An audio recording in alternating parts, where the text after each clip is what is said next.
Welcome back to September 1999, and welcome to the full read-through of the World Wrestling Federation magazines that I can get my hands on. I have always been fascinated by the old school wrestling magazines and have been collecting them for years. However, only recently did I actually start to read them. I was blown away by the way words can transport you back in time. So fascinated, I assumed some of my fellow wrestling fans may feel the same way. So, I have created this channel to make my way through the years, reading the best articles from the legendary generation of professional wrestling. In today's video, we will be reading the weird and wonderful Q&As hosted by Kevin Kelly from the Talkin' the Talk article. We will then be diving into the Tales from the Turnbuckle, DX Dollars, followed by Hardly Upset, an article about the Hardy Boyz. We will also be reading Hardcore and Fearless, an article about Hardcore Holly. Then, my favorite from this magazine, The Men Who Fooled the World, an article covering the rise of a young Shane McMahon. Finally, we will be reading Val Venis, Has His Time Finally Come? I hope you enjoy this concept. Now, let's get into it. Interacting with the World Wrestling Federation. There is no time limit. World Wrestling Federation Magazine Interactive is a no time limit, no holds barred, communicative channel where you can connect with the Federation any day or night in order to body slam us with your opinions and views. We've opened up the ring ropes to offer you many lines of communication, whether it be by fax, phone, email, or post office.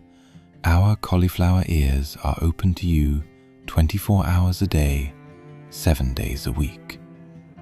So, don't be a ham and egger. Spill your ideas and voice your opinions. We want to hear them. Dear editor, I think that there should be more ass in the World Wrestling Federation. It's such a fun word. What's wrong with it anyway? It's just a word, isn't it? Why are people so afraid to say it? It's easy. Brian. Dear Brian, yes, it is just a word, but it is a word that some people are offended by. It is so interesting to debate the question of obscenity because it always goes back to the individual.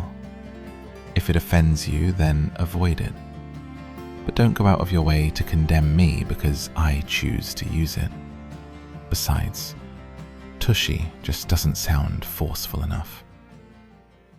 Dear editor, do you think it's possible that X-Pac is using Kane to get back on top of the World Wrestling Federation after being stabbed in the back by Triple H?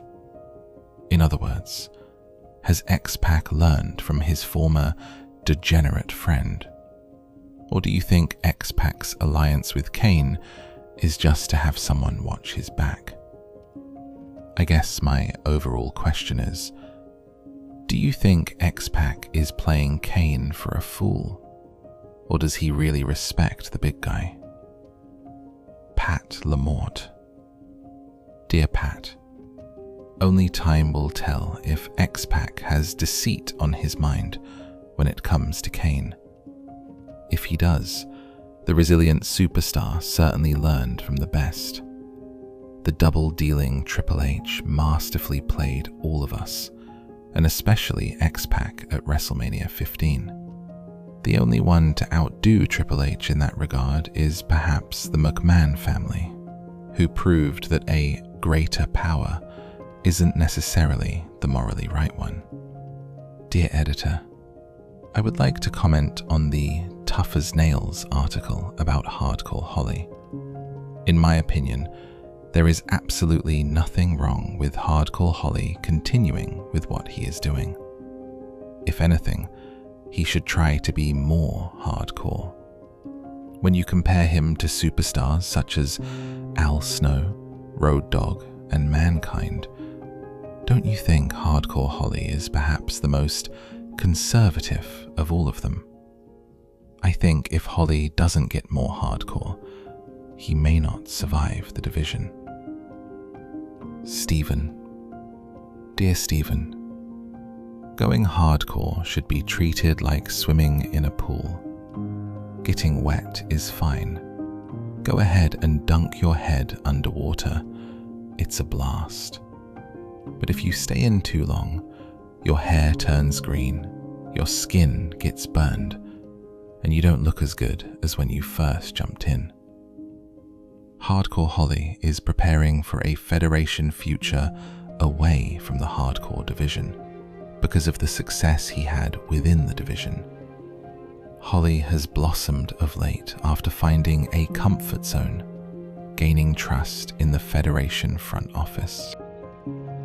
Dear Editor, I thought the July issue of World Wrestling Federation magazine was one of the best covers you ever did. Is there really going to be a SmackDown hotel? I think it would be a great idea to build one and put The Rock's face on it. What about a SmackDown theme park? Joe Cooper. Dear Joe, if you build it, they will come. Field of Dreams, 1989. In thanks for the props for the cover, art director Tracy Thomas did a hell of a job creating it. Dear Editor, what's going on between Al Snow and Mankind behind the scenes in the World Wrestling Federation? The Informer talked about it in the July issue, and I've heard from my friends that they both like talking trash about each other. Is this really true? Brian Langley.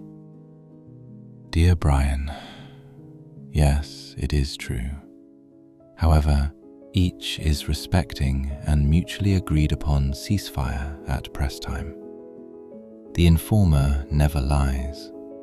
Sometimes he isn't always as accurate as we were, but he works cheap and never misses a deadline. Dear Editor, I would like to comment on the article about The Rock in the July issue. I believe he is the so-called People's Champ because he is just so electrifying. Just the way he walks, talks, and dresses is electrifying. But my question is, did the World Wrestling Federation know The Rock was so electrifying that one day he would be the People's Champ and capture the hearts and minds of the entire viewing audience? Or did the Federation have different plans for the Great One? Kay Bishen. Dear Kay, I'd like to take you back to Survivor Series 1996. It was there that a third-generation rookie named Rocky Maivia made his debut. Push him to the moon, they said. Victorious in his debut that night and Intercontinental Champion 2 months later, the creative team continued to push this mild-mannered star in the making. They pushed him so far down everybody's throat that fans collectively gagged on him. Only when The Rock was allowed to be his brash, obnoxious self did people begin to take to him. He changed the way superstars are created. Let the fans decide who they like and who they hate. The creative team can't make the fans like anyone anymore. Fans are too hip and sophisticated for that old-school garbage. Dear Editor, I have been reading all the Billy Gunn articles you have published over the past few months, and I am very pleased you have been doing articles on him. He's my favorite superstar. Lara Gunn. Dear Ms. Gunn, I am sorry, Lara, but any letters from apparent family members will automatically be disqualified. Dear Editor, after finishing the People's Choice article in the July issue of World Wrestling Federation magazine, it became apparent to me exactly how much The Rock is the people's choice. The article seemed to answer all my questions but one. Why does The Rock have so many fans who practically worship him and kiss the ground he walks on, while he treats them like jabronis? I, being the exact opposite of a rock fan, don't understand how people could look up to someone who insults them every chance he gets. Lisa Bright. Dear Lisa, come on, admit it. You laugh every time the Great One calls the fans names. His fans laugh as well. The fans dig The Rock because he is cool, and many live vicariously through his actions. My 4-year-old son loves to say, "If you smell what The Rock is cooking," and so should you. Go ahead, give it a try. Say it. Next up, it's Tales from the Turnbuckle. DX Dollars. When Triple H, one of the co-founders of DX, turned his back on X-Pac at WrestleMania 15, the world found out that the brotherhood of the group wasn't as important to the superstar as the opportunity Vince McMahon and the corporate ministry offered. And now that Triple H and King Ass have once again pooled their talents, apparently being a degenerate isn't as important as cashing a check.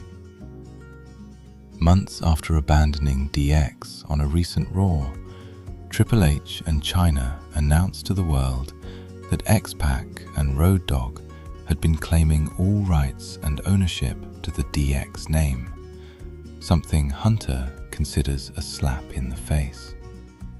As a result, Hunter and Chyna approached the newly crowned King of the Ring Billy Gunn on Raw and explained that it made sense and dollars for them to join forces to take what's rightfully theirs. According to Triple H, they carried X-Pac and Road Dogg all those months, and it was time to get their share of the green. The group had scored millions of dollars in merchandise sales, with all the royalties apparently going to their former partners.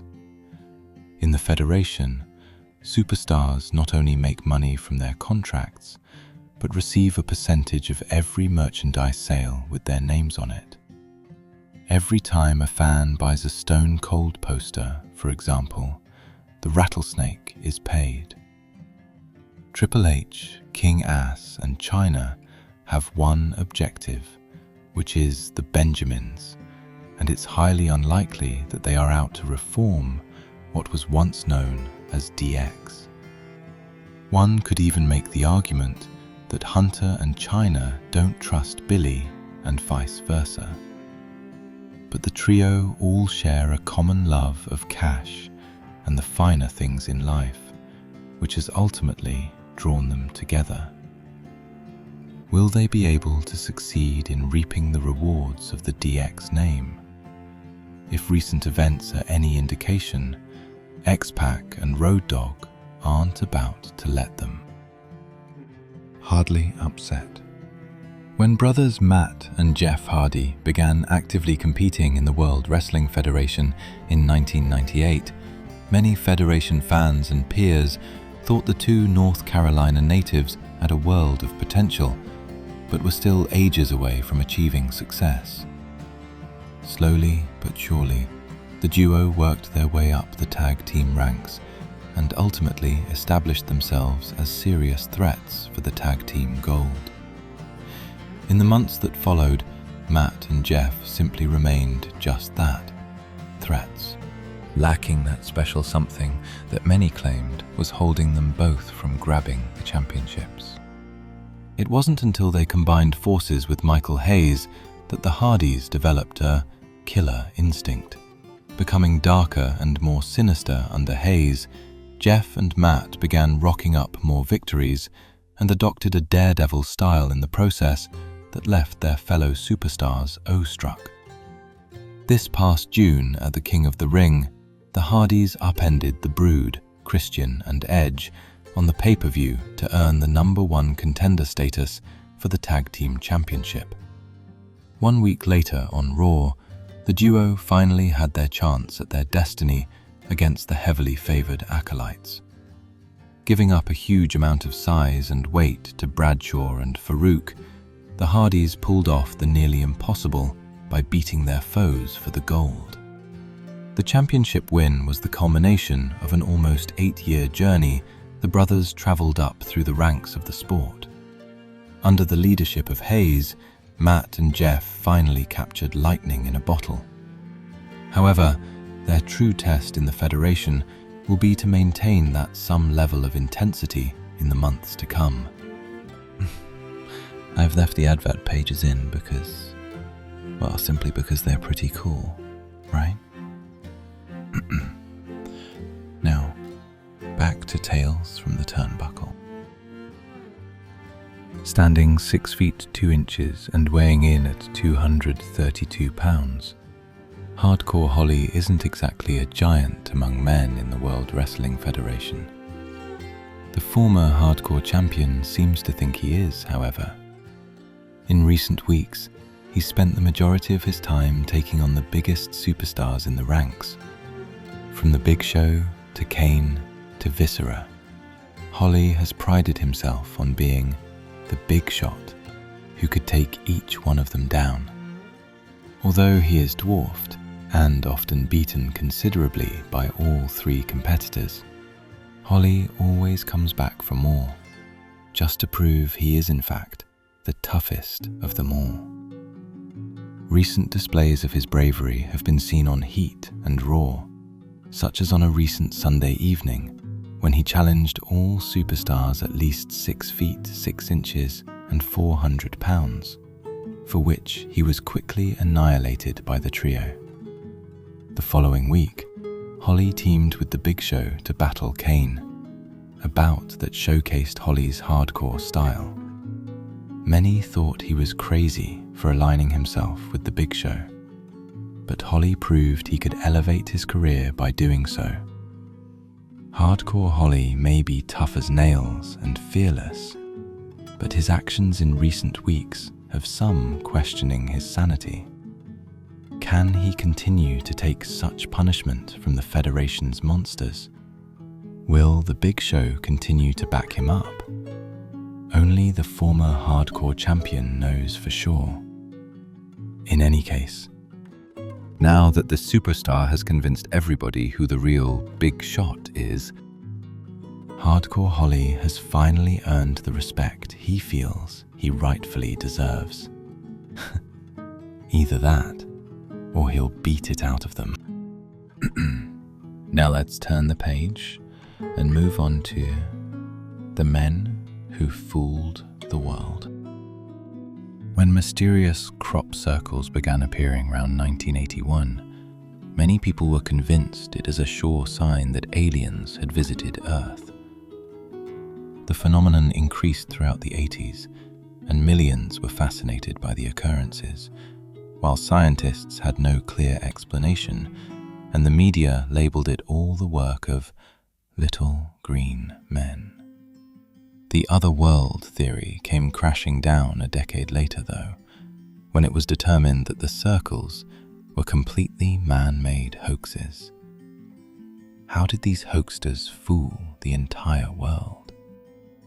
With a little mental manipulation and tightly tipped secrecy, anything is possible.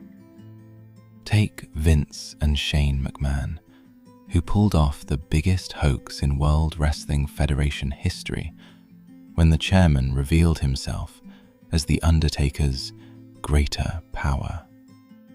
Don't blame yourself for being a little naive. After all, we were all fooled by the man who's made a career of playing mind games. For close to 2 years now, Vince has been all consumed with destroying the phenomenon that is Austin 3:16. When all else failed, the ultimate plot had to be, excuse the pun, undertaken. The greatest trick Vince McMahon ever pulled off was convincing the world he had sided with Stone Cold Steve Austin. Had it not been for Shane's pure genius, his father's plan would never have worked. While the chairman systematically manipulated the downfall of his nemesis, the boy wonder was one of the key players in this game of human chess. Antagonizing the rattlesnake into lashing out at him just come naturally. The hard part was appearing just as cold, manipulative, and heavy-handed as his father in ruling the family business. Or was it? He not only made it look easy, but Shane made his father a popular underdog in the process. He made all the pieces fall in the right places. After all, the boy wonder, who will one day assume the reins of the Federation, was taught by the best. But what if he learned too well? During the months Shane spent at the helm of the World Wrestling Federation, Dad was coaching him all the way. The experience must surely have been enlightening for the heir apparent, with his first taste of on-the-job training perhaps leaving him hungry for the position he will assume one day. For the young man who began his life as part of the ring crew, this journey will be a lifetime of work, culminating in one day becoming the owner. The question is, did Shane use his time wisely? Vince may have been calling the shots during those months, but too was the heir apparent who stood to benefit. But don't think for 1 second that Shane didn't realize this golden opportunity would be used as a measuring stick by his father. Could he follow in his footsteps? Was he ready to run the company if need be? Shane answered those questions when he proved, without a shadow of a doubt, that he could be even more calculating than Vince. From using his sister Stephanie as a pawn to ripping the Federation Championship from the rattlesnake, his heart, or lack of, in his business dealing was never in question.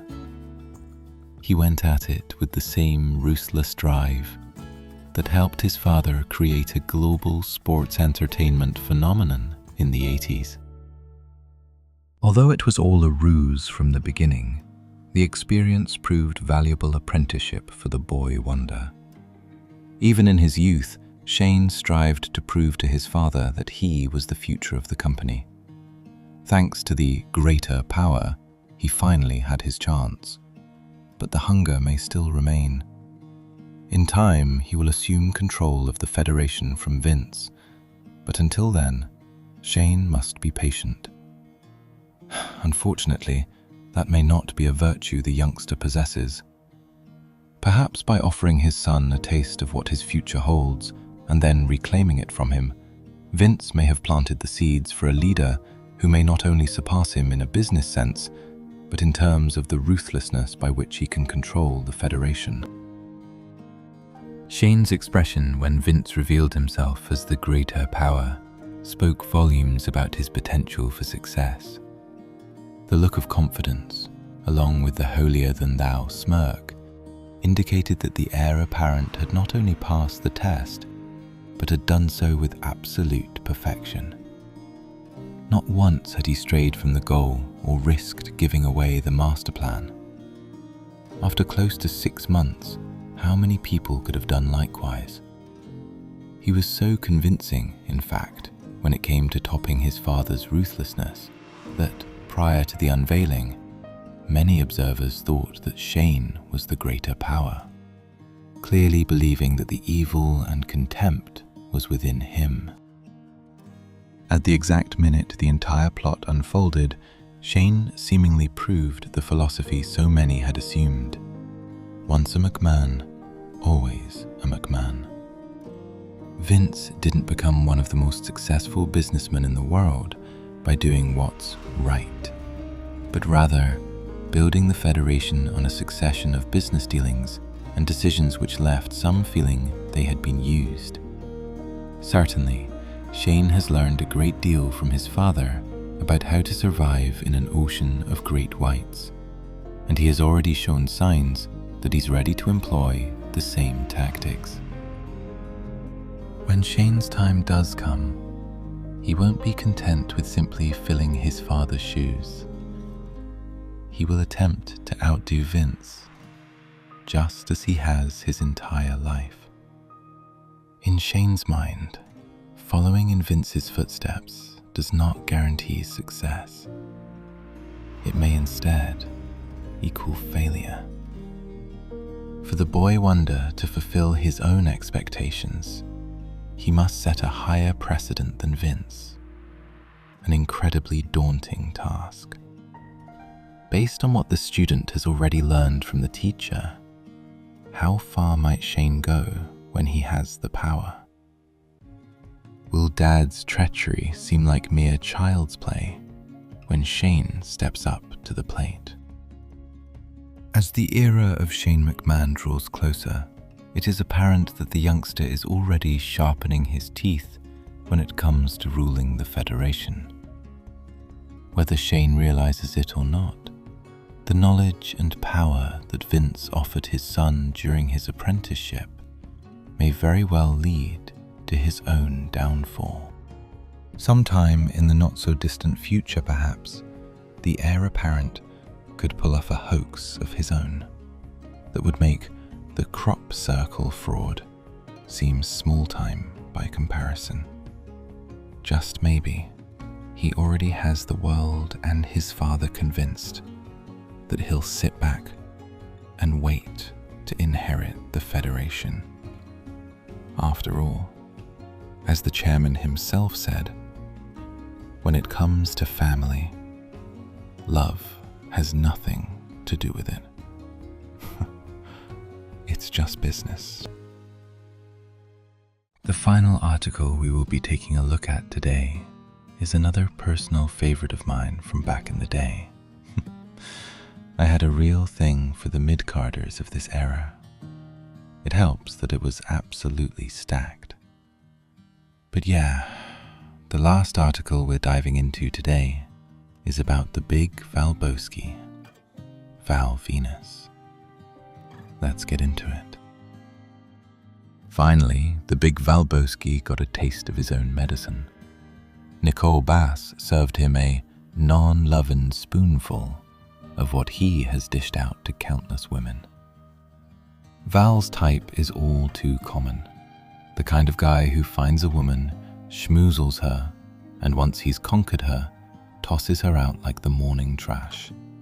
Especially if she dares to get a little vocal and ask for a little respect.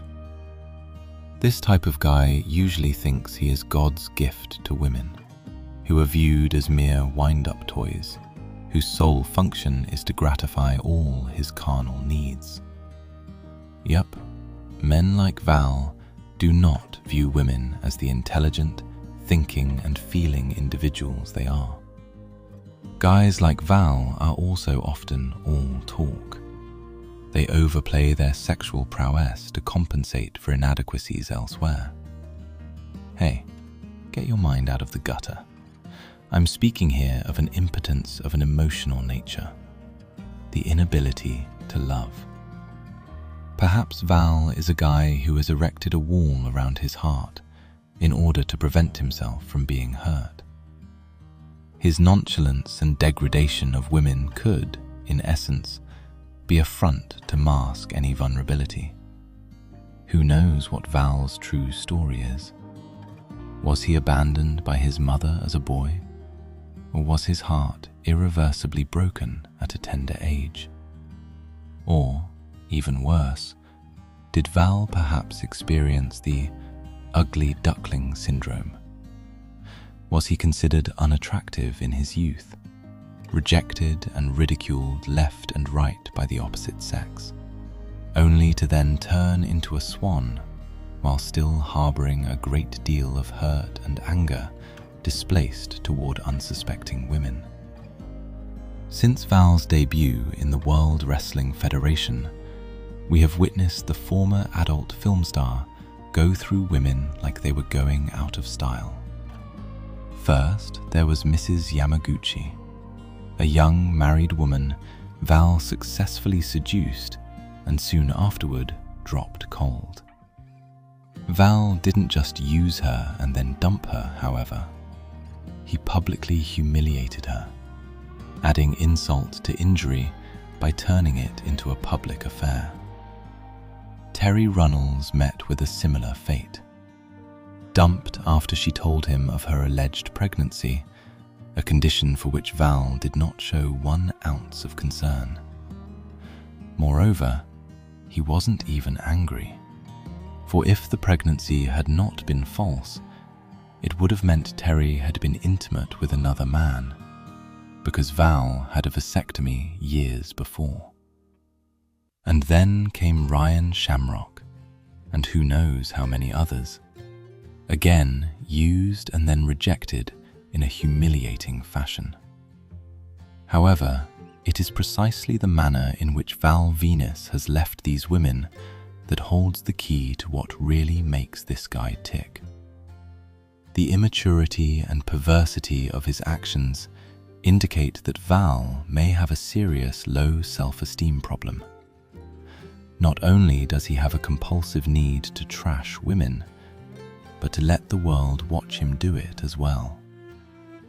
Perhaps I am being too harsh on the man. These women also have a part in their relations with Val. As the saying goes, it takes two to tango. It could also be argued, who am I to judge him? God only knows what Val has endured in his life, the emotional scars he may hide, scars that have compelled him to indulge in such behavior. To be quite honest though, I am a little tired of people using their pasts as an excuse for current behavior. This is the 90s, and it should be an era of personal responsibility. I believe all adults should be accountable for their actions. In my humble opinion, Val is probably just a pig. A pig who has finally gotten a whiff of his own stink, thanks to Nicole Bass. What is it Nicole has that all the women before her have not? She is the first woman Val has not only forgiven when she screwed up, but Nicole is also the first woman he has chased after, who he has begged not to leave him. For once, a woman brought the big Valboski to his knees. Now that Val has been humbled, or shall say, humiliated, perhaps another side, a vulnerable, sensitive, loving side, will emerge. The question is, will Val allow that wall to come crashing down, or will he dismantle it slowly, brick by brick? If you want this chick's opinion, Val is Val, and there will be no teaching this old dog any new tricks. Thank you so much if you made it this far into the video. I hope you enjoyed the articles as much as I did. Please feel free to subscribe to the channel. It's always been a dream of mine to have a YouTube channel in the wrestling space. I love this community and will work hard to bring great content to it. Until next time, stay safe, stay humble, and that's the bottom line.